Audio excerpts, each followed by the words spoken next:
Assalamualaikum warahmatullahi ta'ala wabarakatuh.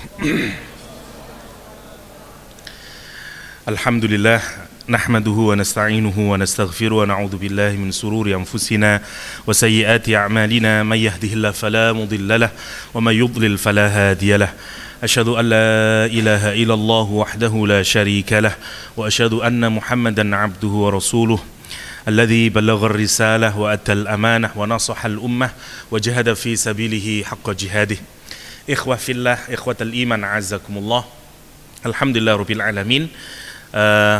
Kita dipertemukan kembali oleh Allah Subhanahu wa Ta'ala. Semoga pertemuan ini adalah pertemuan yang dirahmati oleh Allah Subhanahu wa Ta'ala, dan nanti perpisahannya juga perpisahan yang mendapatkan berkah dan rahmat dari Allah Subhanahu wa Ta'ala. Amin Allahumma amin. Dan semoga kita diberikan kemudahan oleh Allah Subhanahu wa Ta'ala untuk memahami ayat-ayat Allah Subhanahu wa Ta'ala, tidak lain kecuali karena kita ingin mendapatkan limpahan karunia hidayahnya, yang nanti semoga apa saja yang kita bisa fahami dan mengerti dari Al-Quranul Karim nanti berubah menjadi amal perbuatan yang baik dalam kehidupan kita sehari-hari. Amin Allahumma amin. Ikhwa fillah rahimakumullah. Pagi hari ini kita akan membahas surat Az-Zalzalah, satu surat yang menakutkan tentang hari kiamat. Hanya orang yang tidak mengerti kiamat yang tidak takut hari kiamat. Satu surat yang menarik, bagaimana Allah menggambarkan kiamat dengan cara yang baru lagi.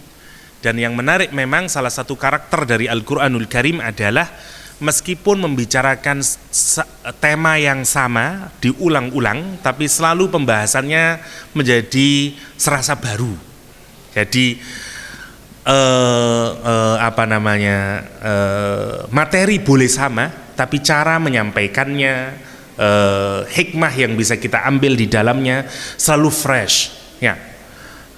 Kayak makanan aja, jadi dia fresh from the oven, ya. Jadi selalu menarik buat hati-hati orang yang beriman, buat orang yang merindukan untuk mendapatkan hidayah dari Allah Subhanahu wa Ta'ala.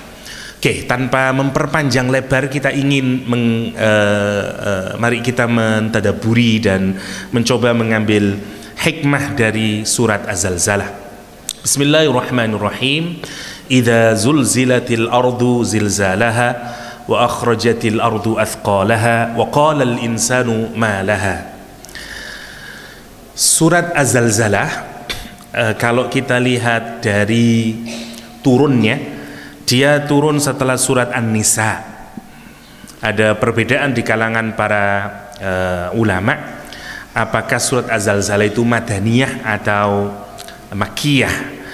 Kalau menggunakan riwayat dari Ibnu Abbas, Zalzalah adalah surat madaniyah. Akan tapi kalau kita menggunakan riwayat Ibnu Mas'ud sama Atha dan Jabir, dia dinilai surat makkiyah. Kita tidak memusingkan untuk membicarakan itu, tapi kita lihat saja peletakan Az-Zalzalah di dalam Al-Quranul Karim itu setelah pembahasan Al-Bayyinah, ya, atau surat Al-Bayyinah. Kalau kita lihat munasabahnya, kenapa Allah setelah membahas Al-Bayyinah kemudian Az-Zalzalah? Karena di Al-Bayyinah kemarin kita dipungkasi dengan gambaran dua tipologi manusia. Yang pertama disebut dengan khairul bariyah, yang kedua disebut dengan syarrul bariyah, ya. Sebaik-baiknya makhluk dan sejelek-jeleknya makhluk. Yang sebaik-baiknya makhluk dimasukkan ke dalam surganya Allah SWT, yang sejelek-jeleknya makhluk dimasukkan ke dalam nerakanya Allah Subhanahu wa Ta'ala. Pertanyaannya kemudian itu adalah kapan itu akan dimasukkan? Lah, surat Az-Zalzalah adalah menjawab jawabannya itu, menjawab pertanyaan kapan akan orang yang syarrul bariyah mendapatkan balasannya dan orang yang khairul bariyah mendapatkan ganjarannya. Jadi matching, Jadi Al-Bayyinah menjelaskan result atau hasil yang didapatkan, sementara Az-Zalzalah menjelaskan kapan mereka akan mendapatkan. Oke. Itu munasabahnya. Kita lihat dulu asbab nuzulnya ya, sebelum kita masuk perkata. Memang surat Az-Zalzalah ini bermula dari pertanyaan di kalangan orang-orang musyrik ya. Annal kuffar, sesungguhnya orang-orang kufar itu kanu katsiran ma yas'aluna ayyaumil hisab. Banyak sekali orang-orang kafir itu yang bertanya kepada Rasulullah SAW, kepada orang-orang beriman, tentang kapan hari kiamat itu. Kapan hari kiamat itu? Wa mata huwa ayyana yaumul qiyamah, mata hadal wa'ad, kata dia. Kapan janji itu? Kapan hari kiamat itu? Kapan hari berbangkit itu? Dan mereka bertanya. Allah menjawab pertanyaan mereka itu dengan menurunkan surat yang agung ini, idza zulzilatil ardu zilzalaha ila akhirih. Jadi surat ini adalah jawaban Allah SWT atas pertanyaan orang-orang kafir yang bertanya tentang when is the last day ya. Kapan itu hari terakhir atau hari kebangkitan yang mereka pertanyakan. Mereka bertanya bukan tidak kepingin tahu waktunya sebenarnya, tapi sebuah pertanyaan yang merupakan penyangkalan. Karena seakan-akan kalau kita tidak yakin terhadap sesuatu itu, dengan mencemooh kita bilang kapan itu datangnya. Karena kita yakin sebenarnya di dalam hati nggak akan ada hari kiamat itu. Itu yang terjadi pada diri orang-orang kafir. Ada juga asbab nuzul yang berkenaan dengan surat ini, terutama pada ayat faman ya'mal mithqala dzarratin khairan yarah wa may ya'mal mithqala dzarratin syarran yarah, berkenaan dengan ketika turun ayat Al-Qur'anul Karim wa yut'imuna at-ta'ama ala hubbihi miskinan wa yatiman wa asira ya. Dan Allah dan orang-orang yang disebut Al-Qur'an sebagai al-abrar, orang yang melimpah ruah kebaikannya, dia berikan makanan yang mereka sangat membutuhkan.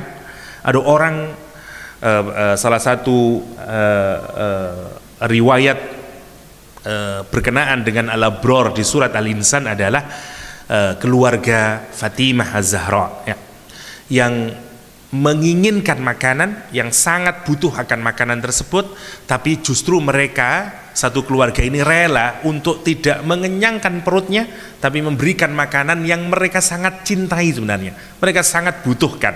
Wa yut'imuna, dan mereka memberikan makanan itu ala hubbihi, padahal mereka sangat butuh. Kepada siapa?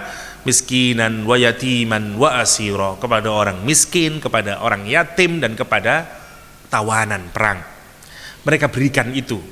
Orang-orang sahabat Rasulullah SAW menyatakan, hebatnya sekali ya, padahal lagi butuh-butuhnya kok ya diberikan. Kalau kita sedang tidak butuh memberikan sedekah atau memberikan sesuatu di jalan Allah, mungkin nilainya biasa saja. Lagi punya uang 1 juta ngasih uang 50.000 kan insya Allah tidak terlalu berat ya. Tapi kalau punya uang 75.000 ngasih 50.000, wah itu hebat banget. Atau kita lagi belum makan, tapi kemudian kita mau memberikan jatah makan kita kepada orang lain yang lebih membutuhkan, that's the best. That's the best. Ya, kayak ada di barat, di Amerika terutama, ada eksperimentasi sosial ya. Jadi ada mahasiswa sosial yang masuk ke warung-warung, orang yang sedang makan, orang yang sedang mau beli makanan itu didatangi. Dan mereka tanya, mohon maaf, apakah Anda mau berbagi makanan dengan saya? Saya lapar. Dia datangin, apakah Anda mau berbagi makanan dengan saya? Gitu aja dia ngomong. Hampir jawabannya yang menarik, yang mereka ini masuk ke warung-warung itu, tidak ada yang memberi. Oh, mohon maaf, terima kasih, mohon maaf, saya tidak bisa bantu ya, karena dia sedang makan. Apakah saya bisa minta makananmu? Selalu jawabannya enggak. Terus kemudian ada gelandangan ya, homelessnya orang Amerika itu dikasih makanan sama mereka, tapi dikasih agak banyak, misalnya dikasih 2 burger sama french fries ya, agak banyak. Setelah dikasih, Mungkin 10-15 menit kemudian didatangin sama orang yang sama tadi itu. Sekarang ganti orang yang baru dapat nikmat ini, yang miskin banget, yang homeless dimintai. Terus dia tanyain, apakah saya bisa minta sebagian makananmu? Yang menarik, dari beberapa eksperimen ini justru orang yang homeless tadi itu memberikan sebagian makanannya kepada, dan eksperimentasi itu diakhiri dengan kalimat yang menarik. Kata dia, kita ini memberikan, kita ini bisa hidup ya dengan memberikan makanan, tapi kita bisa menciptakan kehidupan dengan saling memberi ya satu sama lain. Dan ini menarik untuk menunjukkan bagaimana perilaku kita berkenaan dengan pemberian atau sedekah atau sesuatu yang makin kita senangi. Karena itu salah satu ciri orang yang disebut Al-Quran sebagai al-abror atau orang yang berlimpah ruah kebaikannya, yang dikenal dengan al-abror, karena dia melakukan perbuatan yang disebut dengan bir ya. Lan tanalul birra hatta tunfiku ma tuhibbun ya. Tidak bisa orang itu mendapatkan kebajikan yang tertinggi, jadi al-abror, kalau dia belum berani memberikan sesuatu yang dia senangin. Lah, al-abror itu hebat banget. Komentarnya sahabat, berarti yang dinilai oleh Allah itu ya amal yang hebat-hebat, kata dia. Kalau amal yang kecil-kecil kayaknya sih tidak terlalu diperhitungkan sama Allah SWT ya. Itu komentarnya di kalangan orang-orang muslim ya. Kanal muslimun yarawna annahum la yu'jaruna ala syai'al qalil, kata dia, kalau kita ini tidak akan dikasih pahala terhadap sesuatu yang kecil. Atau kata dia, mungkin kita tidak juga akan dicerca mendapatkan balasan kalau kita juga melakukan dosa-dosa ada dzambil yasir, dosa-dosa yang kecil seperti bohong-bohongan kecil-kecilan, wan nadhrah ya, nontok wong wedok ayu misalnya, wal ghibah sedikit-sedikit, kata wa asbah dzalik, atau yang semisal dengan itu.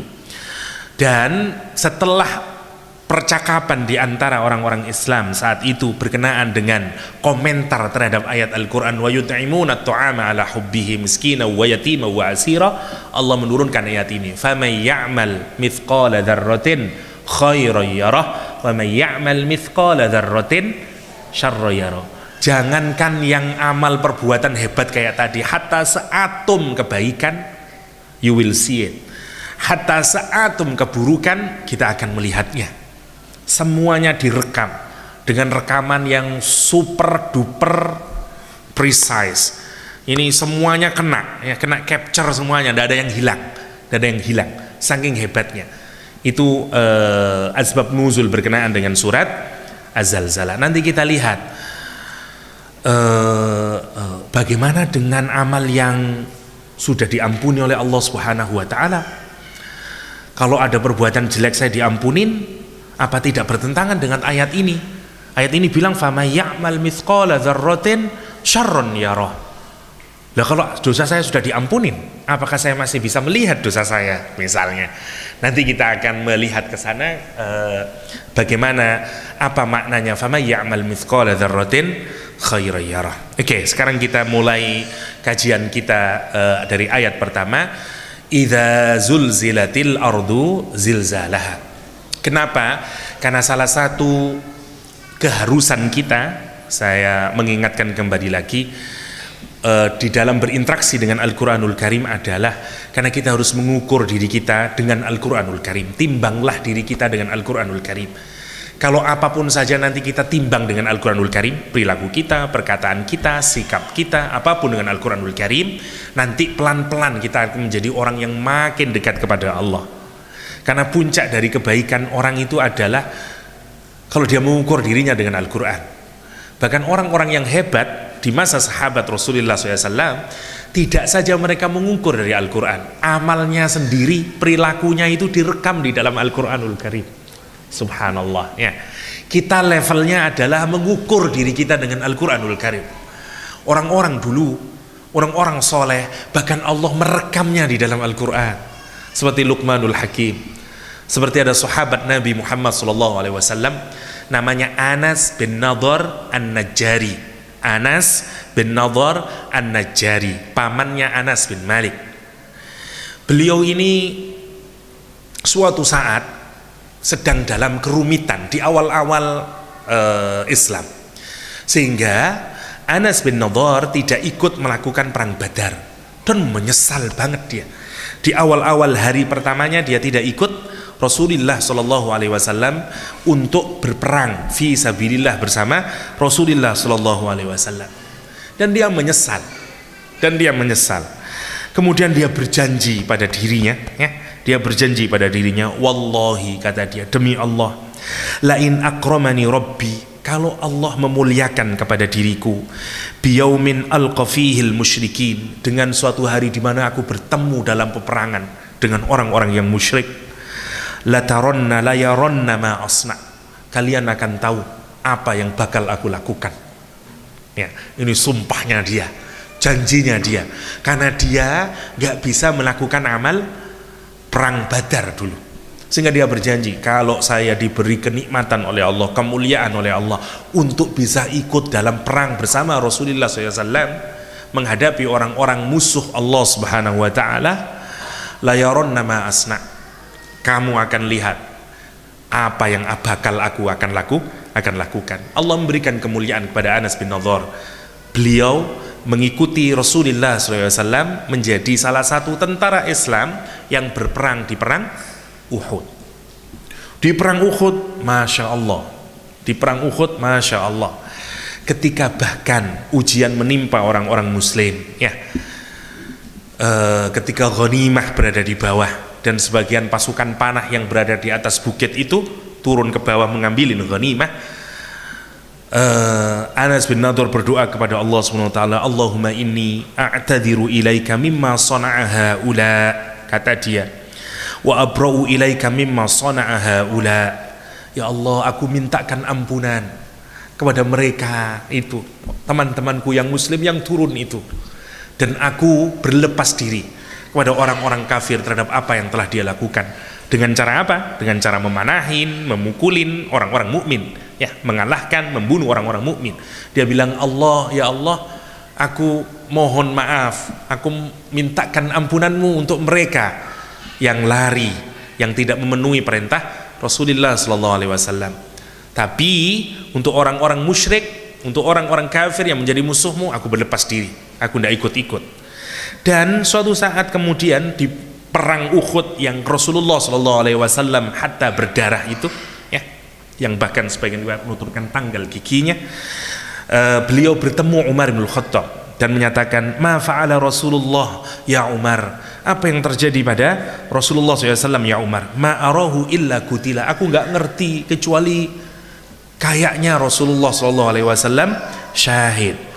Faqala Anas, in kana Muhammad qad mat, kalau Nabi Muhammad SAW meninggal dunia syahid di jalan Allah SWT di perang Uhud, fa innallah hayyun la yamut, maka Allah hidup dan tidak pernah mati.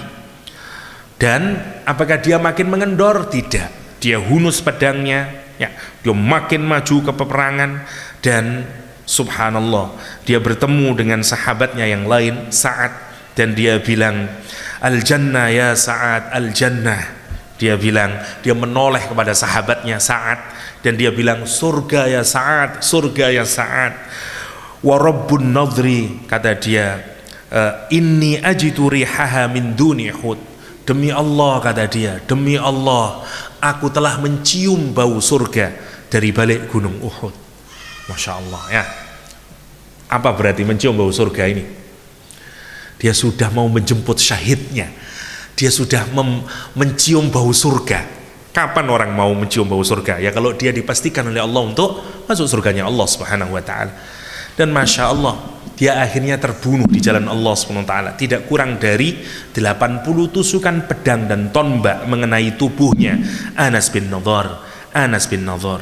Tapi atas kejadian ini turun ayat Al-Quranul Karim yang kemudian dibaca orang-orang muslim, ana al-laili wa an nahar, ya, dibaca oleh orang muslimin di pagi dan di siang hari, di malam hari, di segala waktu, Ya, minal mu'minin rijalun sadaqu ma ahadullah alaih faminhum man qada alaih wa minhum man yantazir wa ma baddalu tabdila, kata Allah Subhanahu wa taala.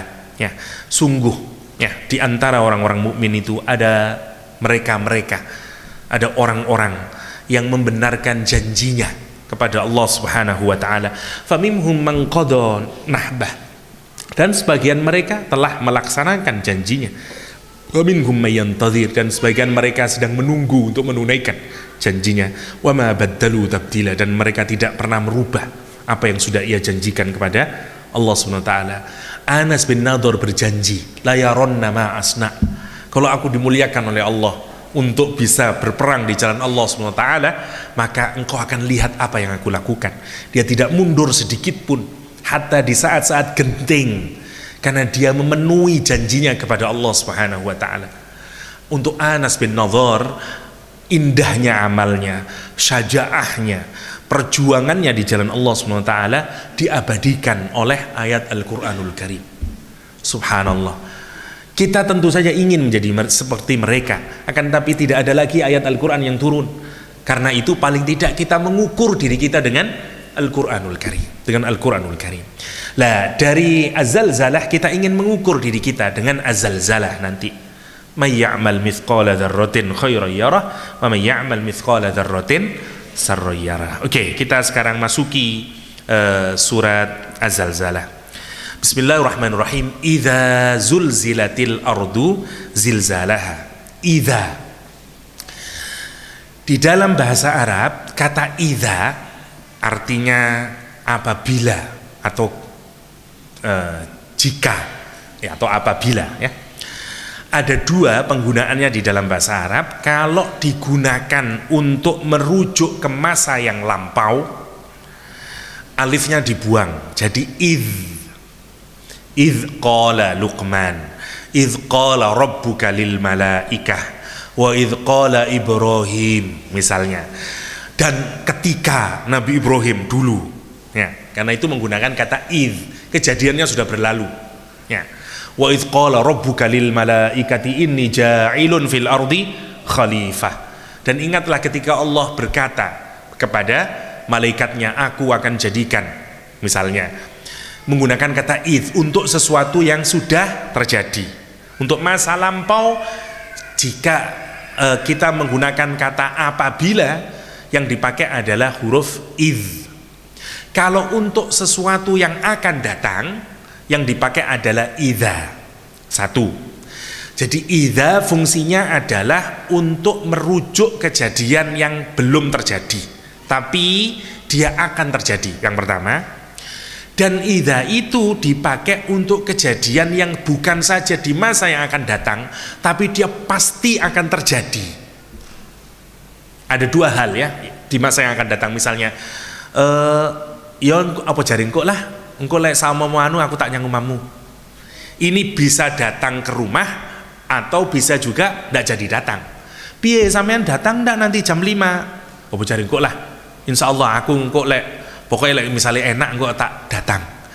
Kalau nanti misalnya enak, apabila badanku enak nanti aku akan datang.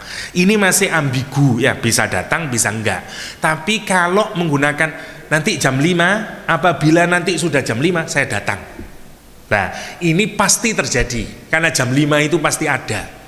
Nah, di dalam tradisi Al-Qur'anul Karim, kalau Al-Qur'an menggunakan idza, itu untuk sesuatu yang pasti terjadinya, meskipun kejadiannya belum terjadi saat ini, tapi di masa yang akan datang.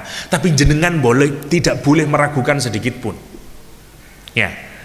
Jadi kalau ada orang yang bilang ya dengan pakai Al-Qur'anul Karim kepada seorang perempuan, bilang pakai idza, dek, insya Allah tahun ngarep tak ngelamar sampean, tapi pakai idza, sampean harus yakin itu, karena pasti terjadinya. Ngonten, itu maksudnya idza. Dia akan terjadi di masa yang akan depan, tapi dia pasti kejadiannya, yang pertama. Tapi yang menarik, meskipun dia pasti terjadinya dan dia akan terjadi di masa yang akan datang, orang terus melupakannya. Itu yang ketiga fungsinya idza. Aku lak wis kondo to, bulan iki awakmu tak lamar kok nggak siap-siap. Iya lali aku Mas. Ngono kalau idza. Jadi idza itu fungsinya begitu. Satu, dia pasti terjadinya di masa yang akan datang, tetapi orang terus melupakannya. Nah, nanti sama dengan yaumul qiyamah. Apakah jenengan tiap hari ingat akan terjadinya hari kiamat? Boten. Ya, yang mukmin saja kadang lupa. Ya, koyo ndak eling kiamat. Lek wis nemen kon niku lho. Kok koyo ndak eling kate kiamat ae. Wis lah, cuk nemen-nemen. Misale. Kenapa? Karena orang lupa. Bagaimana lagi orang yang tidak meyakini adanya kiamat? Bagaimana lagi orang yang tidak iman? Maka dia makin tidak percaya atau makin tidak punya keyakinan terhadap yaumul qiyamah. Yaumul qiyamah. Karena itu Allah mengingatkan. Karena Allah tahu idza, dengan menggunakan idza, asumsinya adalah bahwa orang terus keep forgetting, terus lupa terus. Itu idza, ya. Karena itu nanti bahkan ketika terjadi orang pada bertanya, "Malah, lha apa iki? Ono apa iki?" Kaya ndak ruru kan mesti kandhani. Engko ya bumi bakale goncang. Kayak lagu ini Cak Nun ya, zaman wis akhir bumine goncang ya, buminya goncang, langit pecah dan segala macam yang terjadi. Tapi begitu kejadian orang pada bingung, malah ono apa iki rek? Kenapa? Karena orang lupa. Sama seperti lupanya orang, kalau you ndak belajar nanti ndak lulus, waduh kok ngene ya, lah wis tak kandhani to biyen, kira-kira gitu. Itu fungsinya idza. Oke. Kata yang kedua sekarang, idza zulzila. Zulzilat dari kata zalzala, ya. Kalau kita dengerin kata zalzala, hurufnya ada 4 ya. Zalzala, zailam, ada 4. Ada rumus di dalam kebahasaan sebagaimana yang juga diikuti oleh Imam Raghib Al-Asfihani. Semua kata dalam bahasa Arab itu memang ada 2 pendapat. Ada yang menyatakan root word-nya, akar katanya terdiri dari 3 huruf atau 4 huruf. Ada yang sulasi, mujarrad, ada yang rubai. Tetapi Imam Raghib Al-Asfihani menyatakan hatta yang 4 sebenarnya asalnya juga 3. Jadi semua kata dalam bahasa Arab itu awalnya dia dari 3 huruf. Jadi kalau dengerin zalzala ada 4 hurufnya, zailam sebenarnya dia berasal dari 3 huruf. Dari apa asalnya? Dari zai lam lam. Karena lam sama lam ketemu. Nah, kalau 2 huruf yang sama ketemu, dia hukumnya dijadiin satu, diidghamkan. Tanda idghamnya ada tasdidnya. Makanya dia menjadi zalla. Nah, lah zalla ini awalnya dari zalla, ya. Zal ditasdid satu sama hidup, zalla kemudian digandeng jadi zalla. Zalla itu arti awalnya adalah kepleset. Ya, kayak orang jalan terus kepleset, itu namanya zalla. Ya. Karena itu salah satu dosa juga zalla. Tapi dosane wong-wong sing soleh. Ya, dosanya orang mukmin kalau dia melakukan dosa ini disebut dengan zallah ini juga. Kenapa? Karena dia tidak niat dosa, kepleset. Lah piye kula wis dalan lurus, tibake ono apa namanya itu? Kulitnya pisang, terus kepleset. Maunya terus kepada Allah, dia tidak mau maksiat. Ndek dalan kepleset. Lah itu salahnya orang mukmin. Kalau orang yang buruk enggak, dari rumah wis niat maksiat, itu bedanya. Dia wis niat maksiat, ndak ada apa namanya kulit pisang, hatta kulit durian dia terabas, itu bedanya. Itu kalau orang yang jelek. Kalau orang yang baik boten. Orang yang baik itu dia dari rumah ndak mau maksiat, tapi numpak sepeda katanya Nurul Hayat, dek ngarep ini ono tontonan, waduh masya Allah, astagfirullahaladzim. Nah itu namanya zallah, oke. Dari itu diambil kata zallah. Lah rumus yang kedua, kalau katanya itu diulang, ya, zalla kemudian jadi zalzala, diulang 2 kali, zalla, zailam. Kalau tarkibnya, ya, kalau susunannya itu ya ada takror lafdi, kalau lafadznya diulang ya, zalzala ya, zilzal, dari kata zilzal kan dua diulang katanya, zailam zailam. Rumus dasarnya takror lafdi itu juga akan berimplikasi kepada takror maknawi. Pengulangan lafadz akan berimplikasi terhadap pengulangan makna. Artinya maknanya menjadi berulang-ulang. Kepleset ndak sepisan dok, pleset mana, kepleset mana, kepleset mana, lah gitu. Nah sekarang pertanyaannya, bagaimana kepleset ini kok tiba-tiba menjadi gempa bumi, kok menjadi earthquake? Oke. Dari kata ini kemudian dipakai oleh Al-Qur'anul Karim, digunakan untuk bumi sing kepleset. Ya, yo no boleh bumi kepleset nih. Wong menungso mon kepleset jatuh. Nah, sih sekarang buminya yang kepleset. Buminya yang mengalami goncangan. Yang mengalami goncangan. Yang menarik kalau tanglet, di mana-mana goncangan, yang goncang itu seluruh bumi atau sebagian saja daerah di bumi. Kalau jenengan ngertos gempa bumi. Malang gempa bumi, Surabaya mboten. Kapan hari itu saya sama istri lagi ngobrol, loh ini apa kok goyang-goyang ya, air di tempat anu itu jatuh-jatuh, kita ndak ngerasa, laptop saya kok goyang-goyang, baru ngelihat, aduh gempa ini ya, dan itu takut, Masya Allah, takut terhadap gempa. Di Malang gempa, Surabaya ndak gempa ya. Tidak ada kejadian yang menunjukkan, yang pernah kita alami, yang pernah kita menyadari bahwa seluruh planet ini, satu bumi ini bergoncang. Dereng pernah wonten kejadian wonten. Paling banter nggih Jogja gempa, Surabaya nyantai mawon, wonten. Padang gempa kita tidak merasakannya. Iran gempa ratusan orang mati, di sini tidak merasakannya. Belum pernah kejadian ada gempa yang seluruh dunia merasakannya. Belum pernah. Nah sekarang menarik, Allah menggambarkan gempanya ini bukan sebagian bumi, tapi yang mengalami zulzilat siapa? Al-ard. Bumi ini yang goncang. Bukan hanya sebagian, tapi seluruh bumi goncang. Ya nopo terus. Lah wong yang goncang sebagian saja udah kita ketakutan. Dan ini goncangnya seluruh bumi yang pertama. Karena kenapa Al-Quran menggunakan kata al-arad, zulzilatil arad. Oke. Kita lihat sekarang apa makna zalzalah ini. Ada banyak perbedaan di kalangan para ulama. Yang pertama, zalzalah itu difahami oleh Imam Alusi sebagai goncangan yang sangat keras. Satu, goncangan yang sangat keras yang terus menerus.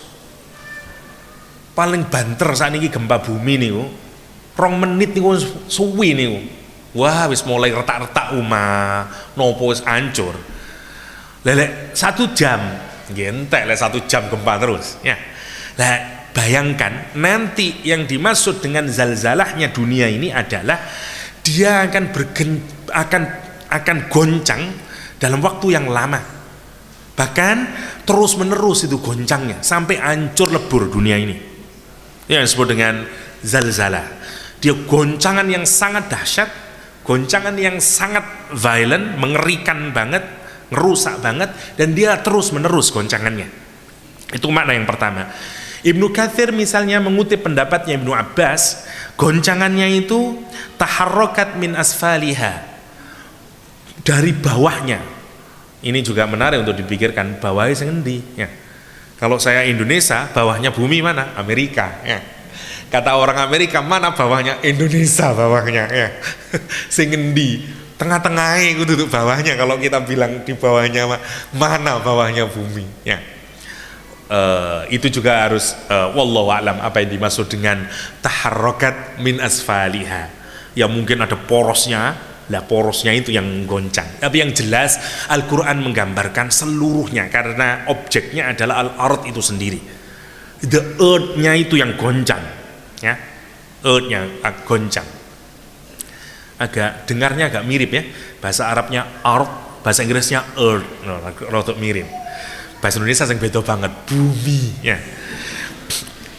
Lek bumi mboten neco, Pak Mi ini Mbak Mi lah nama malih niku. Kembali lagi, Al-Quran menggunakan goncangan itu menarik. Sebelum kita lihat zalzalah ya, kenapa kok yang dipakai zalzalah? Karena ternyata goncangan yang paling dahsyat niku nggih zalzalah niku. Al-Quran banyak menggunakan goncangan ya. Misalnya kata rojja di dalam Al-Quran ya. Misalnya Al-Quran menyatakan idza rujjatil ardu rojja. Sama, rojja itu renggutan, genggaman, kayak ya digoncang juga, tapi goncangan yang tidak kita renggutan, yang tidak kita kira-kira, yang tidak kita sangka-sangka, dan sangat keras kejadiannya. Lah, Al-Quran juga menggunakan goncangan di bumi itu dengan kata rojja. Idza rujjatil ardu rojja, misalnya digoncang satu. Al-Quran juga menggunakan kata untuk menunjukkan goncangan di bumi, kata rajifah, yauma tarjufur rajifah, kata rajifah. Kalau dia kayak kalau sampean nyuci ya, habis nyuci kemudian gitu loh, terus kemudian muncul gelombangnya, awalnya yang begini terus berbak lah gitu, itu namanya rajifah. Nah, orang-orang yang bikin goncangan awalnya tenang terus bikin goncangan itu rajifah. Tapi Al-Quran tidak menggunakan kata rojja, tidak menjadikan kata rajifah di ayat ini, tapi menggunakan kata zalzalah yang kedengarannya itu ada pengulangannya ya, zilzal, zilzal, kita pernah bahas itu. Artinya bahwa dia akan terjadi, kata Imam Asy-Syinkiti ya, Muhammad Amin Asy-Syinkiti dalam Adwaul Bayan, kejadiannya itu seperti kedengarannya, zilzal, sampai ndak bisa tanpa stop ngomongnya. Bisa sampean ngomong zilzal tapi nggak ada stopnya, zil itu stop ya. Kalau ndak di stop jadinya ziluzal, nah itu ndak stop berarti. Kayak orang Jepang ya, hurufnya kan harus hidup semuanya ya. Nah, nggak bisa kalau kita ndak menstop, ndak dipakai konsonan, harus ada konsonannya, zilzal. Karena itu kedengarannya mesti ada stopnya, zilzal, zilzal, zilzal gitu. Kalau dihidupkan semuanya, tidak akan kedengaran stop. Ziluzal, zilu, zilu, zalu, zilu, zalu, zilu, zalu, tidak kedengaran. Lah, karena di stop, maka kedengarannya ada hidup, stop, hidup, mati, hidup, mati, hidup. Zilzal, zilzal, zilzal. Lah, gempa itu juga kayak begitu. Kata Imam Asy-Syinkiti, horek, mandek, horek lagi, mandek lagi. Digoncang lagi, diam lagi, goncang, diam lagi, goncang, diam lagi. Seperti bunyinya, seperti itulah kejadiannya, kata Imam Asy-Syinkiti. Subhanallah ya. Dan seperti itu nanti dunia ini yang disebut Al-Quran sebagai idza zulzilatil ardu. Sekarang jenengan bayangkan, dunia seutuhnya digoncangkan, dia bergoncang, dia ngalami earthquake yang sangat hebat dan terjadi terus menerus. Saya tanya, ini sudah sangat bukan istimewa ya, sangat extraordinary atau mboten? Sudah sangat extraordinary, di luar kebiasaan, orang mesti menakutkan ini. Tidak cukup Al-Quran, lawang jangankan bumi goncang ya, Surabaya goncang mawon sudah orang bikin sampai 1 bulan mungkin masih ada headline-nya itu. Lah ini satu dunia guncang. Tapi lihat, Allah tidak mencukupkan kalimatnya hanya dengan idza zulzilatil ard, cukup. Tapi masih ditambahi zilzalaha. Zilzalaha ini dalam bahasa Arab namanya maf'ul mutlak. Maf'ul mutlak itu dipakai untuk nguatin lagi. Misalnya saya bilang gini, misalnya kalau di pesantren misalnya doroba zaidun dorban misalnya, doroba zaidun misalnya siapa, Umar dorban, Zaid memukul Umar dengan pukulan yang sangat kuat.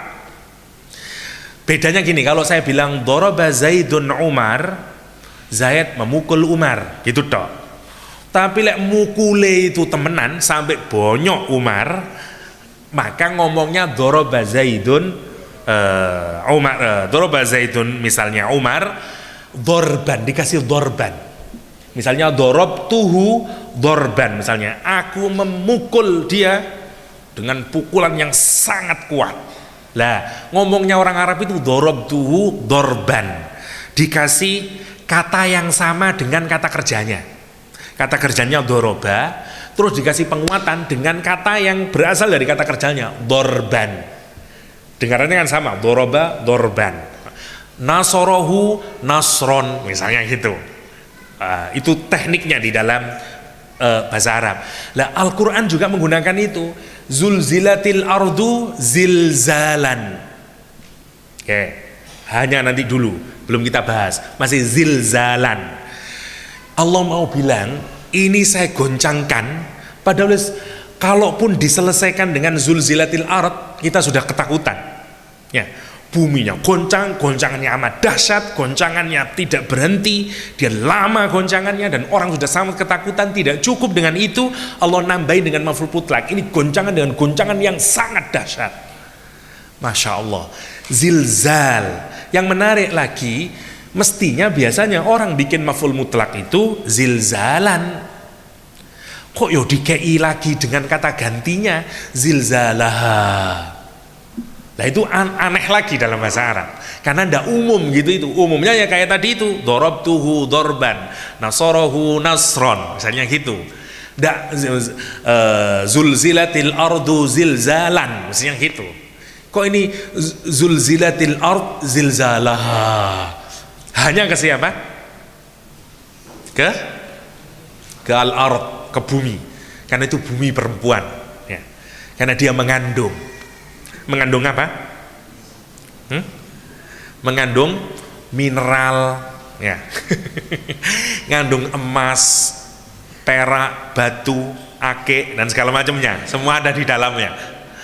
Termasuk mayat, termasuk dosa-dosa kita. Bumi itu keberatan dengan dosanya manusia.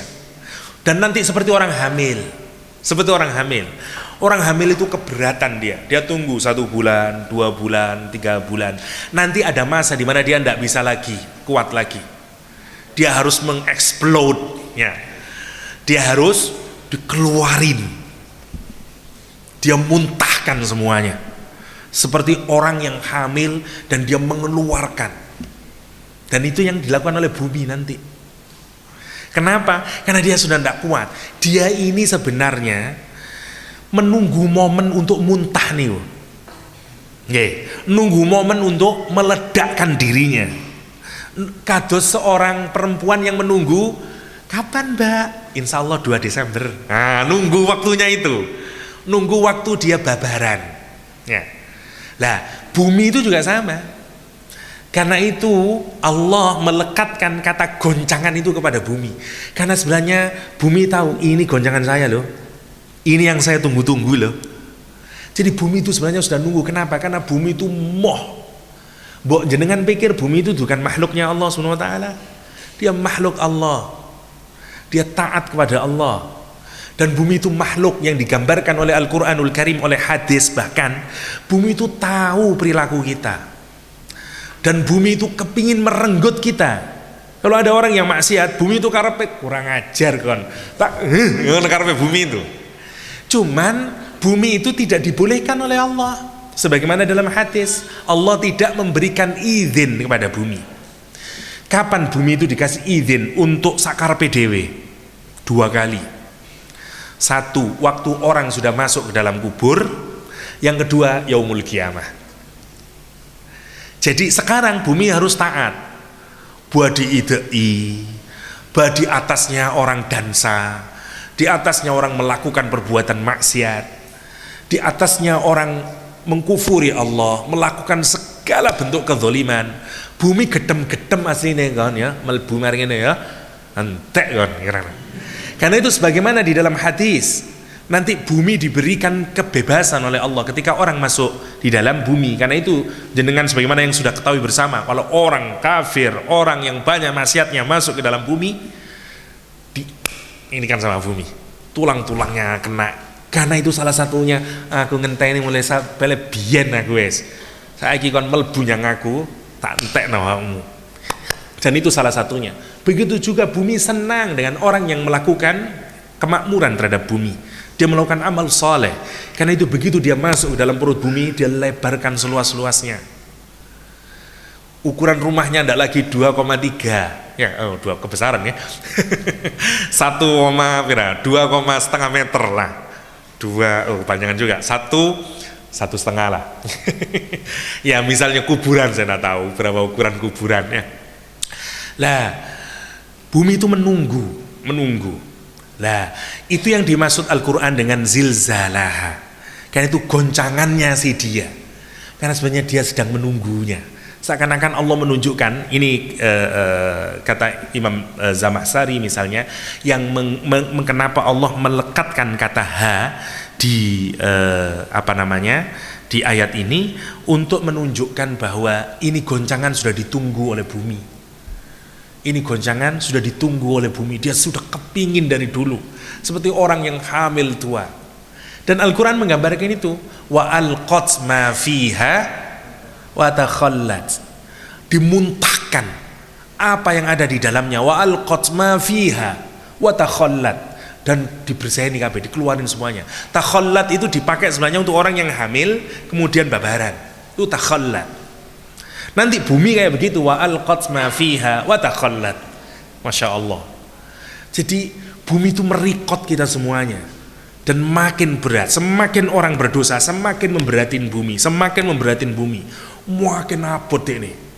Nggak seneng bumi itu, karena semua makhluk Allah taat kepada Allah, dan nggak seneng kurang ajar kon, aku digawe dalan maksiat yang awakmu. Itu yang terjadi pada dia. Dan nanti Al-Quran menggambarkan, karena nanti kita melihat di dalam Al-Quran bagaimana Allah tidak membedakan antara alam ruhani, alam spiritual dengan alam fisikal ya, sebagaimana kita lihat pada bumi. Yang terakhir dari ayat yang pertama ini, kata zulzilatnya dipakai bentuk pasif, digoncangkan. Apabila zulzilatil ardu, bumi digoncangkan dengan goncangan yang sangat dahsyat. Saya tanya, siapa yang menggoncangkan? Tidak disebutkan di ayat ini. Dihilangkan. Bukan begini kalimatnya. Dan ketika Allah menggoncangkan bumi dengan goncangan yang sedahsyatnya, bukan begitu. Kalimatnya idza zulzilat al-ard ya. Namanya mabni majhul, atau dalam bahasa kita disebut dengan kalimat pasif. Kalau saya bilang Allah menggoncangkan bumi, kalimatnya aktif. Tapi kalau saya bilang bumi digoncangkan, saya tidak menyebut Allah.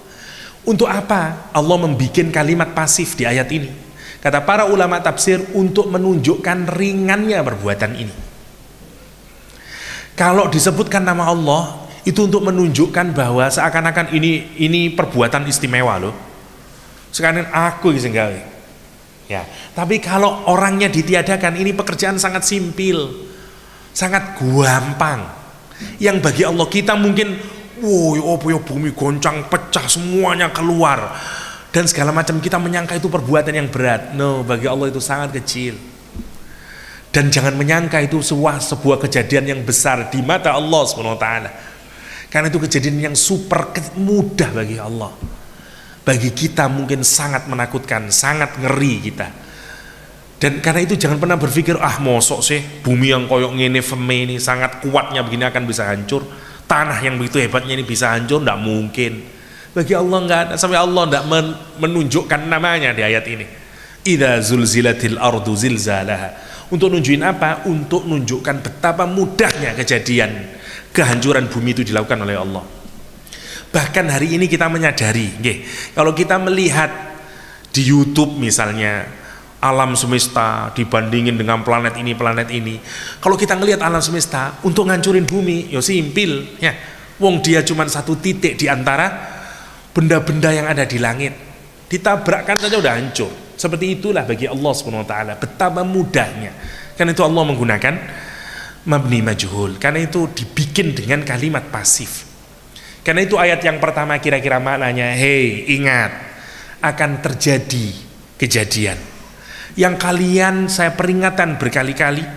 Memang kejadian ini akan berlaku di masa yang akan datang. Masih belum terjadi. Tapi kejadian ini pasti terjadinya meskipun kalian terus melupakannya. Itu idza.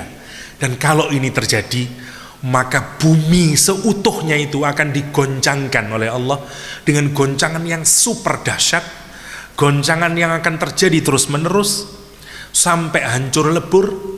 Dan goncangan itu benar-benar dahsyat goncangannya, karena goncangan itu adalah goncangannya bumi itu sendiri, yang bumi itu sudah menunggu waktunya dia bisa menggoncangkan dirinya. Masya Allah, itu maknanya idza zulzilatil ardu zilzalaha. Yang sekarang kita tapakin. Nah, kalau kita merenungkan ayat ini, insya Allah nanti akan ada perbedaan kalau kita berada di atas bumi.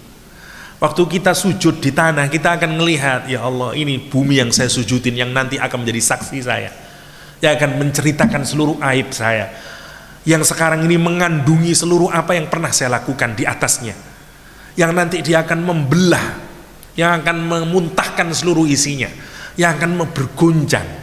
Maka penglihatan kita kepada tanah, kepada bumi akan berbeda. Bumi menjadi sahabat kita untuk mentaati Allah. Bumi menjadi rekanan kita untuk menabur pahala. Ya, itu yang nanti kita lihat. Bukan menjadi tempat di mana kita merasa aman untuk bisa bermaksiat kepada Allah. Karena itu penting untuk disadari nanti. Ya, bahwa kalaupun kita sedang sendirian, oke lah, orang mungkin tidak ingat Allah Subhanahu wa taala. Dia merasa sudah dia dalam kamar sendirian bersama pacarnya, mungkin dia tidak ingat Allah. Tapi apakah dia tidak ingat akan bumi yang menyaksikannya? Yang nanti di ayat kedua, mari kita baca. Idza zulzilatil ardu zilzalaha wa akhrajatil ardu athqalaha. Ya, nanti bumi bahkan akan menceritakan semuanya. Tuhadditsu akhbaroha. Nanti kita akan ke sana. Oke, itu ayat yang pertama. Kita masuk sekarang ke ayat yang kedua. Wa akhrajatil ardu athqalaha. Wa akhrajat al-ard, bumi mengeluarkan athqalaha, bebannya. Oke. Kharaja, akhraja itu mengeluarkan sesuatu. Ya. Jadi kalau kita mengeluarkan sesuatu dari satu tempat, kemudian kita pull out, kita keluarin, namanya akhroja. Karena itu kalau orang dideportasi ya, dari satu negeri, itu juga menggunakan kata akhroja, ya, karena dikeluarkan. Ya, dikeluarkan. Orang tabligh kalau dia keluar dari rumahnya, dia menggunakan istilah akhroja juga, dengan istilah khuruj, kata orang jamaah tabligh. Ya. Jadi sama, dia keluarkan. Bumi nanti mengeluarkan juga. Kalau sesuatu yang dikeluarkan berarti dulunya dia simpan. Ya, sama karena misalnya orang Arab menggunakan kata athqal, ya, dari kata thiqal itu untuk mata'ul bait. Ya, semua perabotan rumah tangga itu disebut dengan thiqal. Misalnya karpet, lemari, sampai semuanya, dari terasi sampai lemari, itu semuanya thiqal. Ya, semuanya thiqal. Yang membebani rumah itu awalnya kosong, kita isi dengan macam-macam. Isinya rumah itu namanya thiqal, namanya athqal. Oke. Bumi itu juga diisi. Diisi oleh siapa? Mayat kita. Diisi oleh macam-macam, bahkan seperti besi. Awalnya juga bukan dari bumi, Allah yang ngisinya. Ya, Allah yang mengisinya. Karena al-hadid diturunkan oleh Allah SWT. Jadi bumi itu seperti satu wadah yang diisi. Karena itu dia punya thiqal, karena itu punya thiqal. Lah, athqal ini berbeda-beda para mufassir. Yang pertama adalah apa saja yang ada di dalamnya, mulai emas, perak, bebatuan, mayat, dan dosa-dosa manusia. Ada juga yang menghubungkan, misalnya Asingkiti misalnya menghubungkan kata athqal dengan sebagaimana di surat Ar-Rahman, sanafruhu ayyuhats thaqalan, dari kata thama. Thaqalan di situ adalah jin dan manusia. Karena itu saya Asingkiti menyatakan bebannya bumi itu adalah manusia dan jin.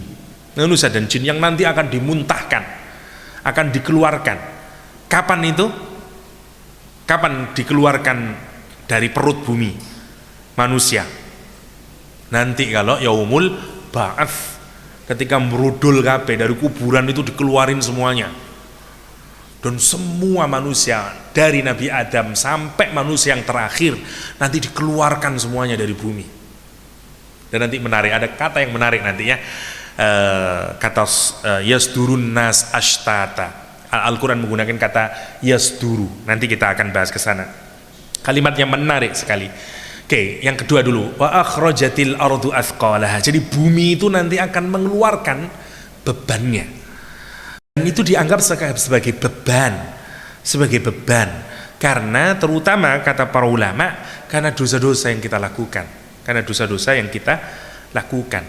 Karena itu sebagaimana yang dulu pernah kita bahas, kalau ada orang soleh yang meninggal dunia, maka bumi dan langit menangis karena dua-duanya menjadi saksi. Dua-duanya menyaksikan amal baik kita dan juga menyaksikan keburukan yang dilakukan oleh manusia, Oke. Dan Allah menggambarkan ya bumi mengeluarkan semua bebannya. Ya, ini difahami bahwa yang pertama itu sebagai realisasi dari nafkhatul ula atau tiupan sangkakala yang pertama, karena tiupan sangkakala pertama itu adalah tiupan kehancuran, yang kedua adalah tiupan kebangkitan. Setelah hancur lebur baru nanti muncul kita semuanya kembali lagi ke bumi, tapi yang bukan bumi ini ya. Tubaddalul ardu ghairaha, ya nanti dirubah lagi buminya. Lah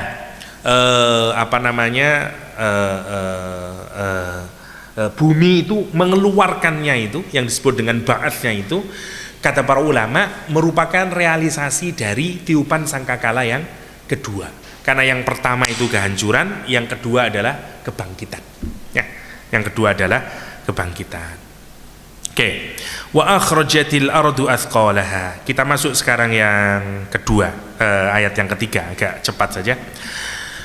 Wa qala al insanu ma laha.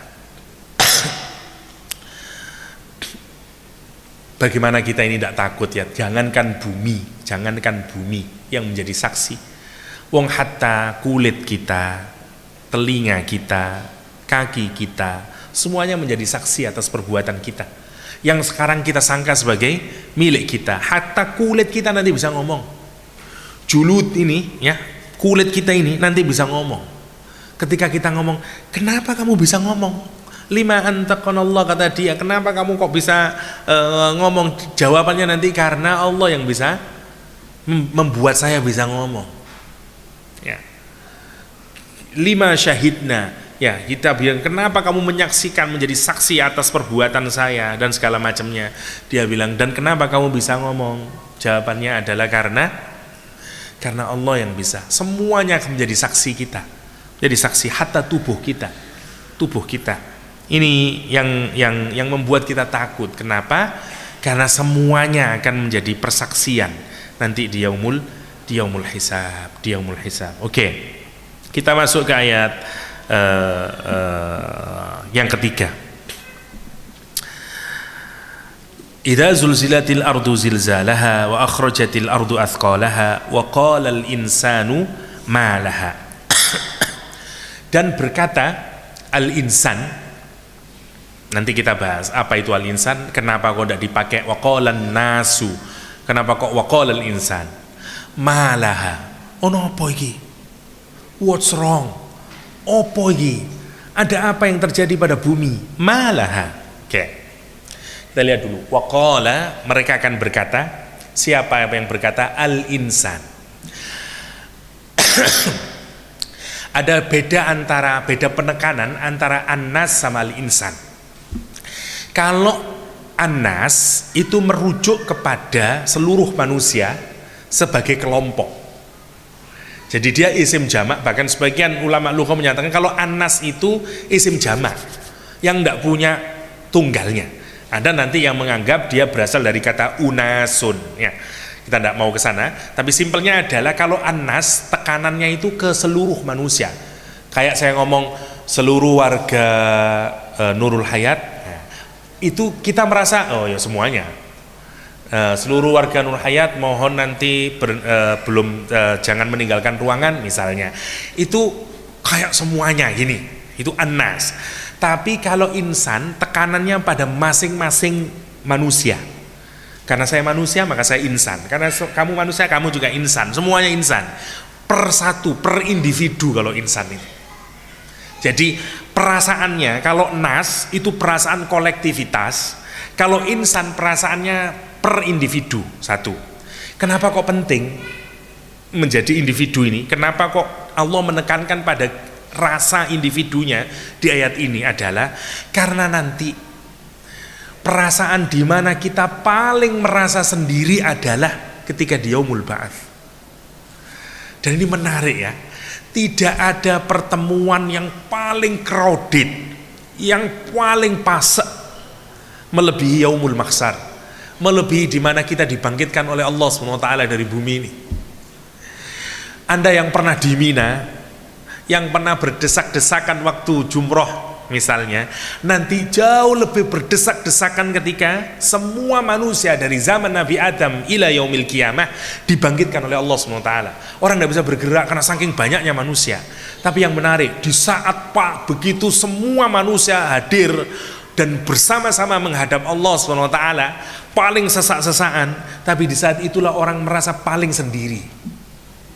Sedangkan saya rasakan, Anda berada di tengah-tengah kumpulan manusia, tapi Anda merasa paling sendiri, merasa tidak punya teman, merasa tidak ada yang nolongin, merasa tidak punya ibu, tidak punya bapak, tidak punya siapapun, karena Anda sekarang berdiri sebagai individu sendiri. Dan itu yang disebut dengan insan. Dan itu menarik, kontras banget. Kumpulan banyak manusia, tapi kita merasa sendiri. Saya tanya, kapan kita merasa sendiri? Kalau jenengan mikirin sesuatu yang berat, di masa kayak begini, ini rame. Tapi ada orang yang merasa sendiri di sini. Mungkin, ya. Kenapa? Karena dia sibuk mikirin sendiri. Ada yang mikirin utang, yo punya urga yo. Rame tapi dia merasa sendiri. Ada orang yang merasa sendiri karena dia sibuk dengan pikirannya. Karena nanti nanti kok ndak teko terus dia sibuk dengan pikirannya sendiri. Kesibukan yang kita pikirkan itu membuat kita sendiri meskipun kita di tengah keramaian. Oke. Yang menarik, tidak ada keramaian yang lebih ramai kecuali yaumul ba'ats. Super ramai. Bayang mulai Nabi Adam sampai yaumul qiyamah, semua orang ada. Tapi yang menarik, semua orang feeling lonely. Ya, perasaannya lonely semuanya, sendiri. Karena nonton sana dia sibuk dengan dirinya sendiri, semua orang takut dengan dirinya sendiri. Itu yang disebut dengan waqalal insan. Masing-masing orang bahkan berkata.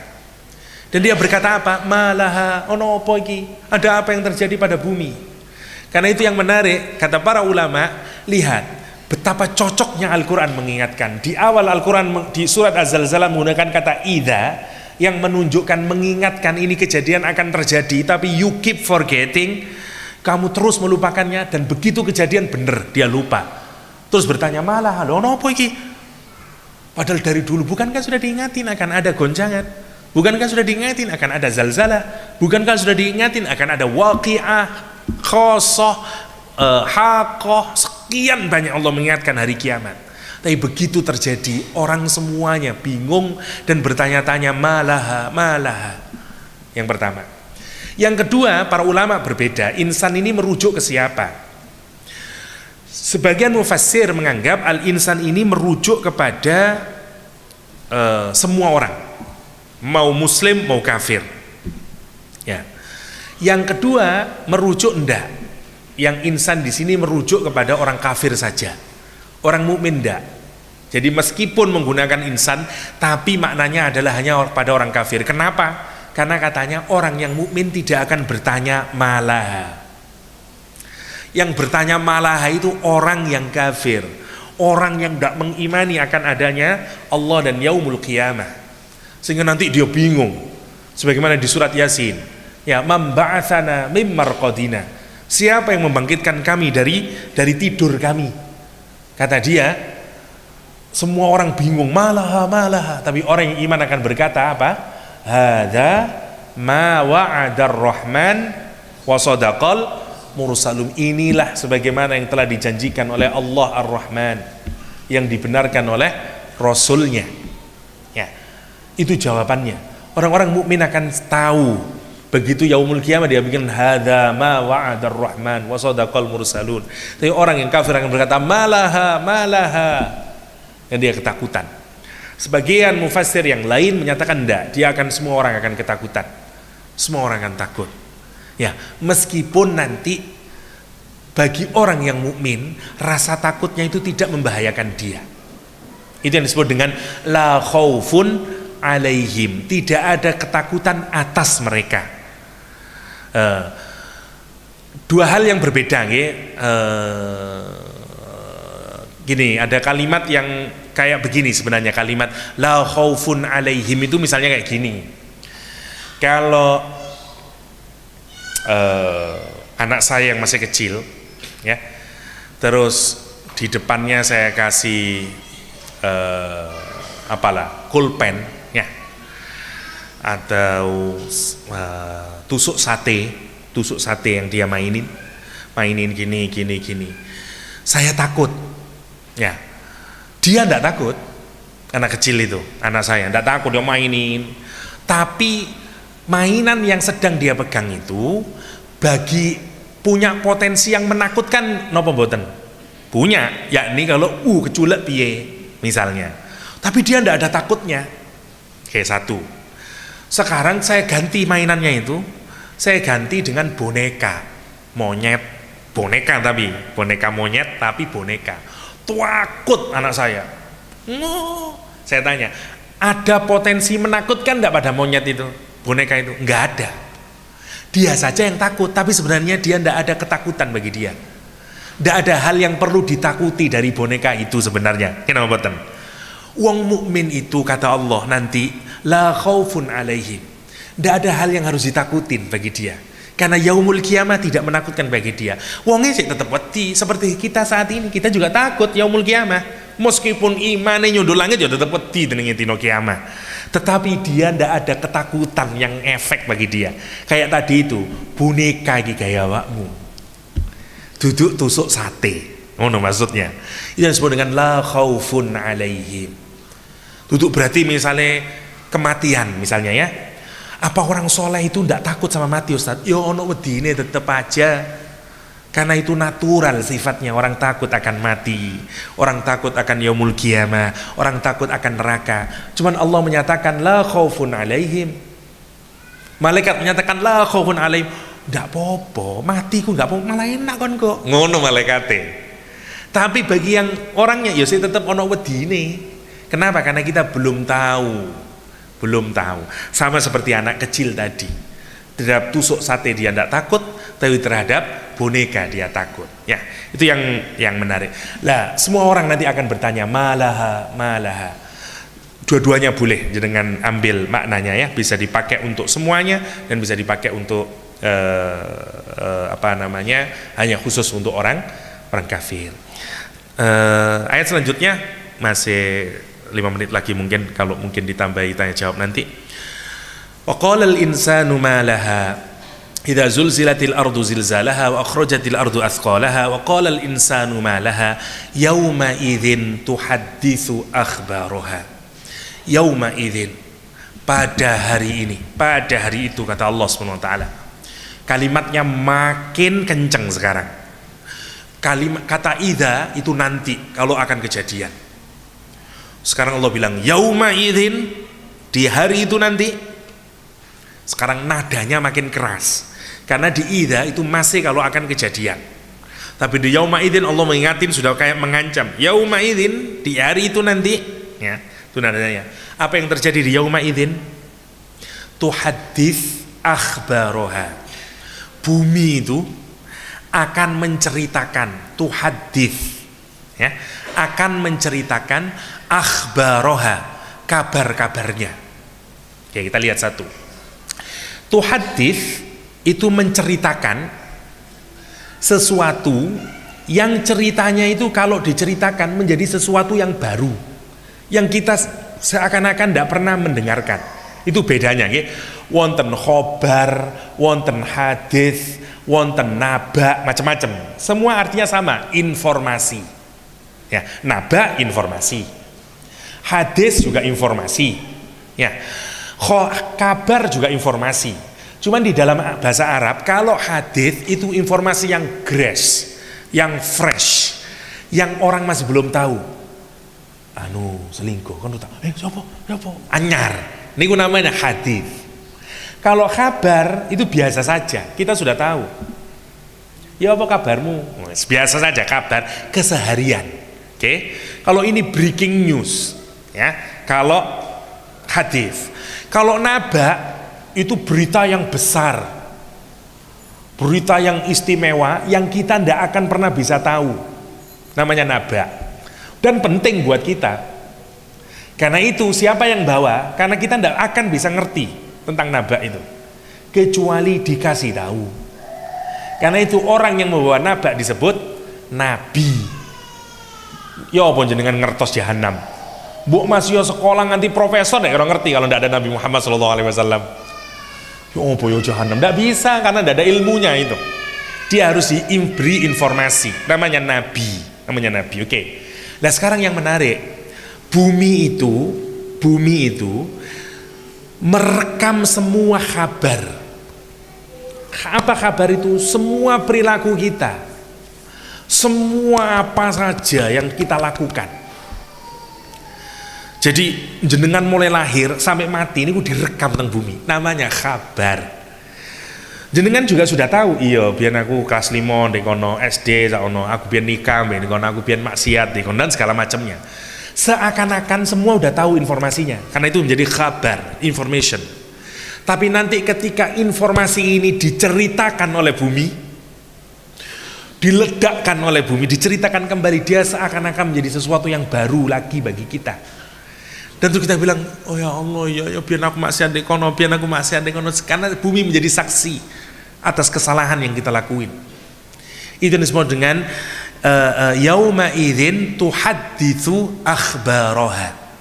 Bumi akan menceritakan, bumi diberikan kemampuan oleh Allah Subhanahu wa taala untuk bisa berartikulasi, untuk bisa tuhaddits, untuk bisa menceritakan kembali. Dan ceritanya kita menjadi terkaget-kaget. Itu yang digambarkan oleh Al-Quran. Bahkan ketika orang menerima catatan amalnya, dia bilang, ma li hadzal kitab la yughadiru saghiratan wala. Dia bilang, kitab opo iki kok semua merekam semua catatan amal saya, perbuatan apa saja dia tulis di dalamnya. Semua orang, koyo kabeh ono lho, iya aku biyen sing ngutil lek kono ini saya bikin, semuanya ada. Itu yang disebut dengan tuhadditsu akhbaraha. Jadi nanti bumi itu diberi kemampuan oleh Allah untuk menceritakan. Wallahu a'lam, sebagian ulama tafsir terutama yang modern menafsiri bicaranya bumi itu sebagai metafor saja, tidak kejadian. Jadi ya misalnya bumi itu meledak, gunung dan segala macam, itu sebenarnya itu kan seperti menceritakan apa yang akan terjadi, tapi duduk ngomong. Tapi pendapat yang lebih kuat karena makna literalnya juga mendukung adalah bumi nanti juga menceritakan. Dan Al-Quran sebenarnya sudah menggambarkan salah satu bumi itu menceritakan, ya. Contoh, karena nanti tidak ada kaitannya antara amal kita sama fisik. Contoh ya, Al-Quran menyatakan zaharul fasadu fil bahri wal bahr bima kasabat aydin nas liyudhiqahum ba'dalladzi amilu. Telah nyata kerusakan di laut dan di bumi, di daratan dan di lautan, disebabkan oleh apa? Perilaku yang dilakukan oleh manusia, perbuatan manusia. Untuk apa itu diperlihatkan oleh Allah? Liyudhiqahum, agar mereka merasakan ba'dalladzi amilu, sebagian dari akibat perbuatan yang mereka lakukan. Jadi jenengan nonton taifun, banjir, kekeringan yang terus menerus dan segala macam berkaitan dengan bumi, sebenarnya itu adalah bumi itu koyok ngei cerita nih, iki kabeh karena perbuatanmu loh. Mbok kira aku ndak ngerekam perbuatanmu. Banjir ini adalah akibat dari perbuatanmu. Itu cerita yang sifatnya kolektif, tapi nanti semuanya diperlihatkan oleh bumi. Al-Quran menggambarkan liyudhiqahum ba'dalladzi amilu. Masya Allah. Yang menarik, bumi sekarang itu merekam dan sekarang kita diperlihatkan sebenarnya apa yang kita lakukan, akibatnya kita tanggung, dan bumi menjadi saksi untuk itu. Ya, kalau kita menebang pohon karena perbuatan yang kita lakuin, banjir dikirimkan oleh bumi sebagai jawaban atas perbuatan yang kita lakuin. Dan banjir itu adalah ceritanya bumi tentang apa? You tebang pohon saya, dan sekarang saya informasikan, ini loh akibat yang kamu lakukan. Dia menceritakan tentang itu. Ya, itu contoh satu, contoh kecil. Dan Al-Quran mengatakan ba'dalladzi, hanya sebagian kecil dari yang mereka lakuin. Tapi nanti semuanya diceritakan oleh bumi.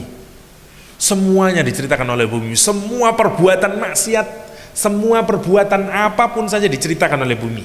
Itu disebut dengan yauma idzin tuhadditsu akhbaraha. Karena itu Al-Quran menggunakan jama' akhbaraha. Kenapa? Karena kabar-kabarnya semua yang diceritakan oleh Al-Quranul Karim. Yauma idzin tuhadditsu akhbaraha. Kenapa bumi bisa demikian? Bi anna rabbaka wahalaha. Ya, karena Allah nanti yang ngasih ilham kepada bumi. Oke, ceritain. Ya, yauma idzin tuhadditsu. Kita akan bahas bi anna rabbaka wahalaha, ayat yang ke-5 esok hari. Masih 4 ayat yang bisa kita kita bahas. Mohon maaf tidak bisa selesai, tapi secara singkat bisa kita sarikan. Idza zulzilatil ardu zilzalaha wa akhrajatil ardu athqalaha wa qala al insanu ma laha yauma idzin tuhadditsu akhbaraha. Allah mengingatkan kita akan satu kejadian yang akan terjadi di masa datang, yang tidak ada keraguan sedikit pun peristiwa itu akan terjadi. Tapi meskipun demikian manusia terus melupakannya. Kejadian itu adalah goncangan, gempa bumi raksasa yang bukan mengenai satu daerah, tapi seluruh bumi itu berguncang dengan goncangan yang amat dahsyat. Dan bumi itu bergoncang dengan mengeluarkan semua isi perutnya. Dia ngeluarin semua yang ada di dalam perutnya. Bahkan tidak saja benda-benda materi yang dikeluarkan, tapi termasuk manusia di dalamnya. Dan bumi itu menyatakan nanti dia akan diberi kemampuan oleh Allah SWT untuk menceritakan kabar-kabarnya. Kabar-kabar hatta termasuk seluruh perbuatan yang kita lakukan di dunia ini. Karena itu nanti Allah mengendingi dengan kalimat yang menarik. فَمَنْ يَعْمَلْ مِثْقَالَ ذَرَّةٍ خَيْرًا يَرَهُ وَمَنْ يَعْمَلْ مِثْقَالَ ذَرَّةٍ شَرًّا يَرَهُ. Masih 4 ayat, insya Allah kita lanjutkan di pertemuan mendatang. Semoga ada manfaatnya. Saya tidak tahu apakah akan dilanjutin dengan tanya jawab atau mboten. Saya tutupkan sampai sekian dulu. Wadanallahu wa iyyakum ajma'in. Wassalamualaikum warahmatullahi taala wabarakatuh. Waalaikumsalam warahmatullahi wabarakatuh. Alhamdulillahirabbil alamin. Kita telah menyimak sama-sama kajian yaitu surah Al-Zalzalah, tafsir surah Al-Zalzalah yang disampaikan oleh Dr. Muhammad Yahya. Sekarang kita masuk ke sesi tanya jawab. Dikasih 2 pertanyaan dari putra dan akhwat. Nah, sampean ibu. Nah, ya.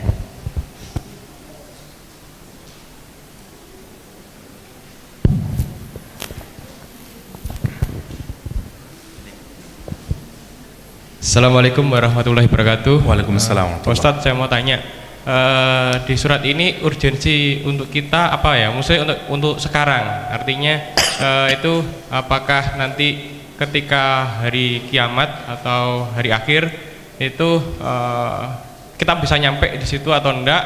Nah, urgensi untuk sekarang itu apa pada surat ini? Terus yang kedua, ketika bumi bisa menceritakan itu kondisi bumi itu hancur atau ada suara atau seperti apa? Jadi mungkin itu saja yang pertanyaannya. Terima kasih. Assalamualaikum warahmatullahi wabarakatuh. Ya. Langsung aja mungkin, langsung dua-duanya. Ya. Untuk Ibu dari akhwat dipersilahkan.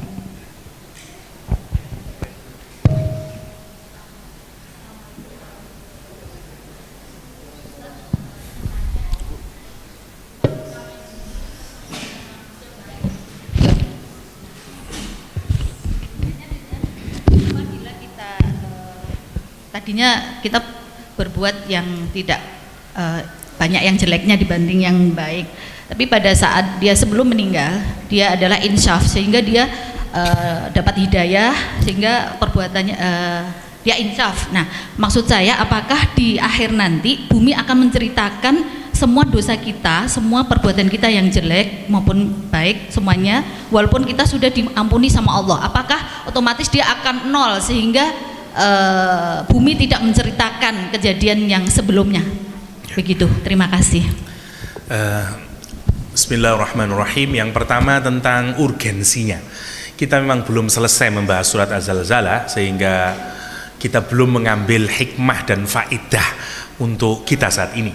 Tapi setidaknya dari 4 ayat itu kita menjadi hikmahnya apa? Satu, kita harus terus-menerus memiliki kesadaran bahwa ada the end of the day, ya.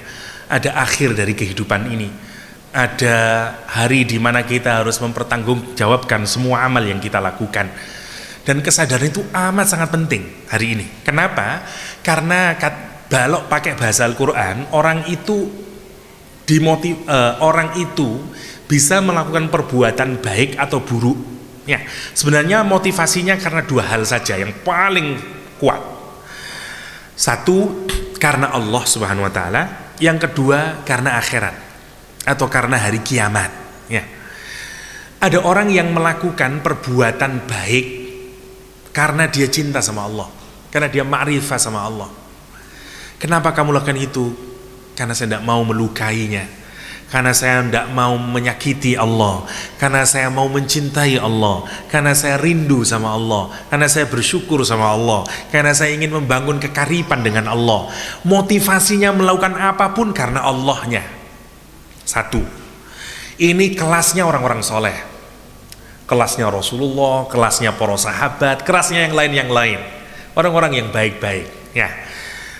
Lah, orang itu kalau tidak bisa dimotivasi untuk melakukan kebaikan karena Allah, ya, nomor 2, yakni karena kesadaran akan yaumul kiamah. Dunia ini bakal entek, bakal rusak kabeh, nanti semua akan dipertanggungjawabkan, ada neraka, ada surga.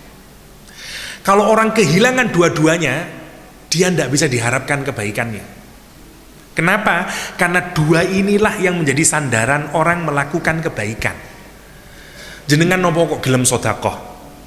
Pilihannya pasti karena 2 ini. Lek ndak krana pangeran, utawa karena mengharapkan ini. Lek ndak surga, utawa mengharapkan karena nanti ya Ustaz wong bakal awak iki kok ditimbang amale. Mestinya ini. Jadi kalau hilang kesadaran yaumul kiamahnya atau hilang kesadaran makrifahnya kepada Allah, habis orang. Karena itu kalau jenengan lihat di dalam Al-Quran seringkali motivasinya itu dipadatkan menjadi aman billah wal yaumil akhir, amanu billah wal yaumil akhir. Duduk berarti sholat tidak penting, poso tidak penting dan segala macam. Karena Allah mau lihat kalau orang tidak bisa didekatin oleh 2 hal ini, habis manusia itu. Dan tergantung jenengan motivasinya yang apa.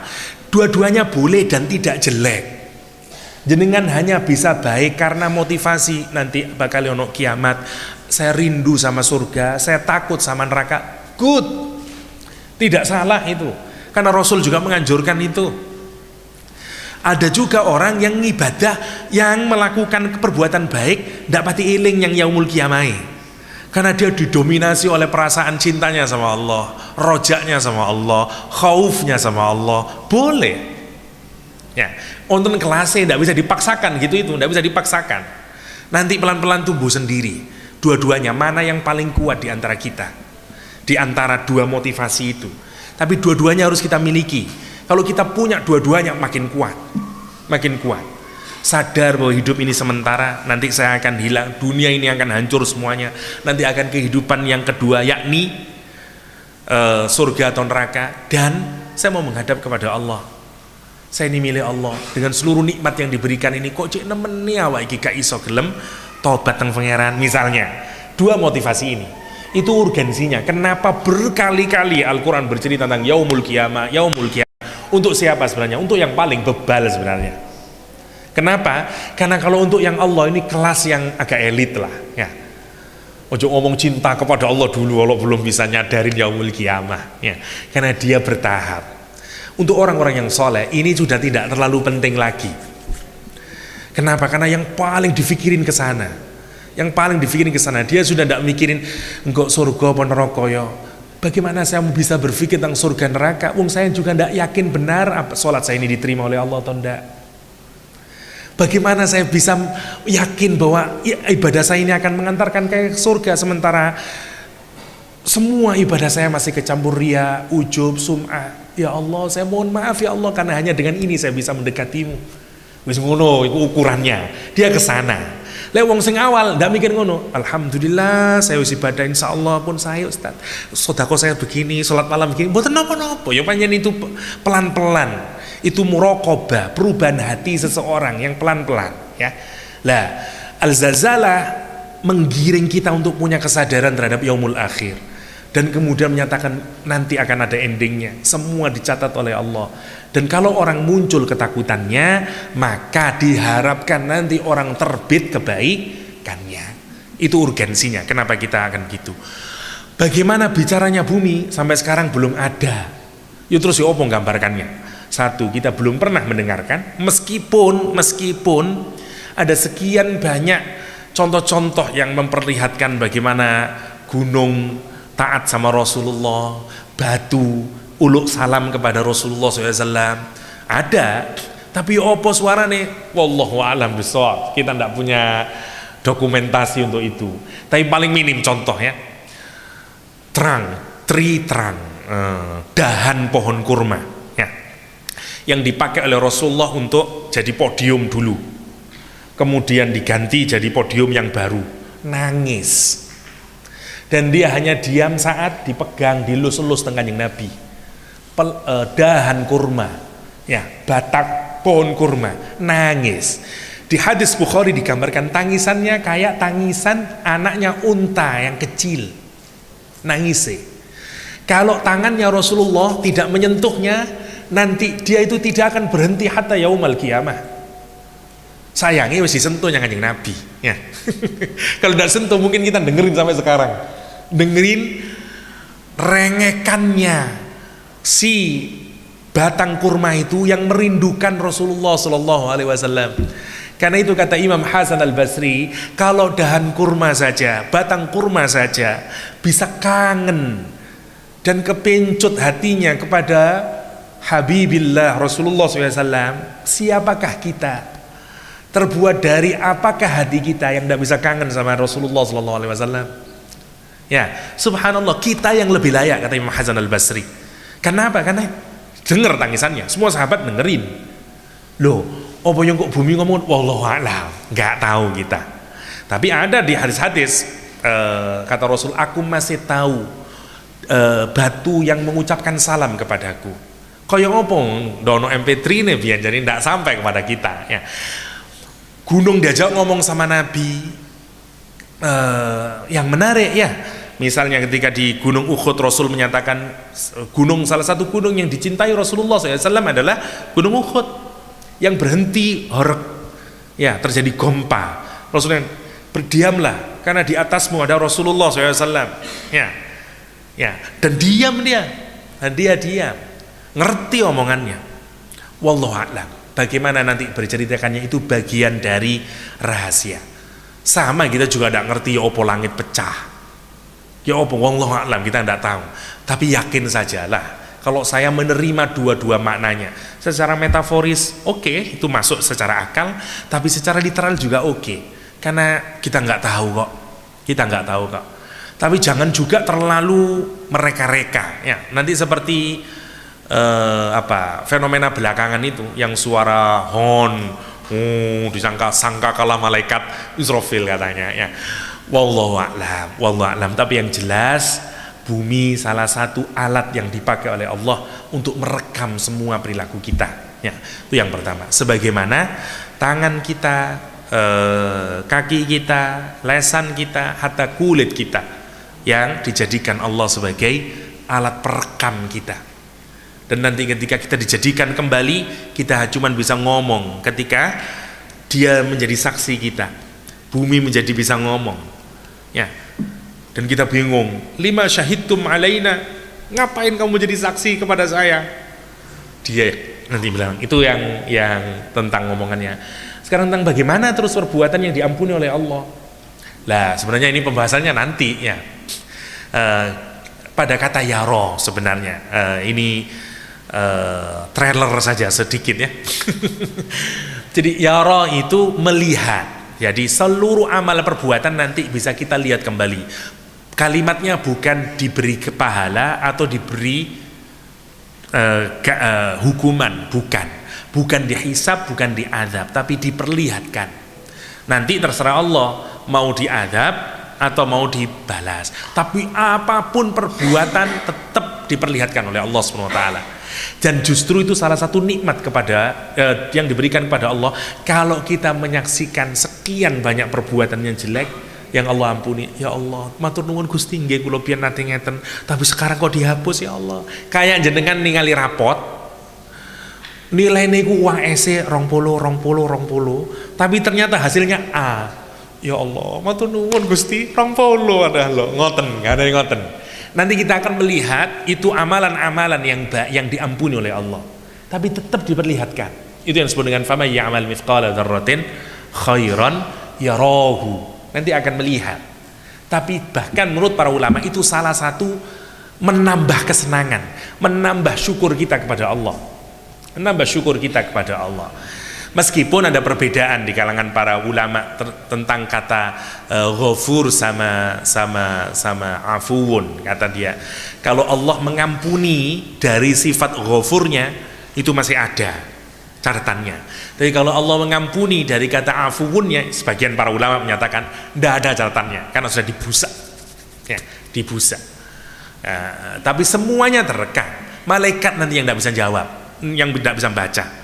Ya, nanti ada makhluk, ada hamba-hambanya Allah yang ketika dikasihnya, malaikatnya bilang, biar aku merasa kuwake nyatet awongi, dosane wake. Kowe kok ndak ono ya, ndak ketok malaikat, ditutupin. Itu disebut dengan sattarul uyub, salah satu sifat Allah ya, salah satu kemurahan Allah, maha menutupi aib-aib kita ya. Dan kita mohon kepada Allah semoga kita ditutupi aib-aib kita dan punya kesadaran yang kuat tentang hari kiamat. Lain jenengan ingat hari kiamat, jangankan ingat hari kiamat, ingat kematian saja udah soleh. Ojo ingat hari kiamat, ingat kematian saja udah soleh. Dan kita disuruh untuk mengingat banyak kematian. Kata Rasulullah SAW,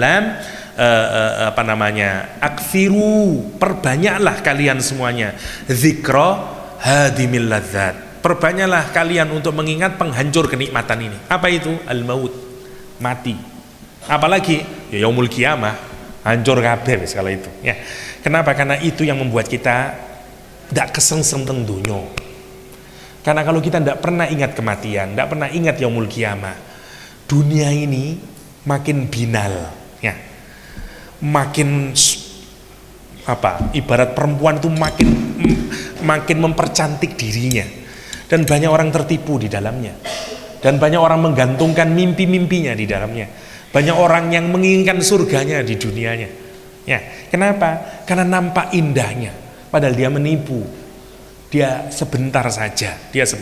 Itu yang kita bisa ambil hikmah sementara dari surat Az-Zalzalah yang bisa kita kaji. Insyaallah kita lanjutin di minggu depan, semoga ada manfaatnya.